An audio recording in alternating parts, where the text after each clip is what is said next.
শিশুদেরকে শিক্ষাদান করেন তারা কিন্তু সমানভাবে পাঠ্যক্রমিক এবং সহপাঠক্রমিক দুটো দিকই নজর রাখেন ছেলেদের মেয়েদের প্রতি।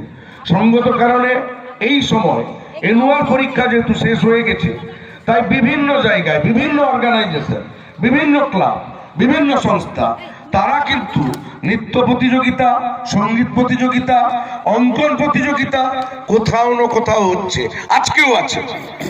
তো সেই জন্য বিভিন্ন বিদ্যালয়ের ছাত্রছাত্রীরা এখন কিন্তু এই প্রতিযোগিতা নিয়ে ব্যস্ত আছে। তবুও আমরা যদি আর একটু সময় পেতাম, আমরা যখন খবরটি পেলাম আপনাদের সংস্থা থেকে, তখন কিন্তু পরীক্ষার ঘন্টা বেজে গেছে।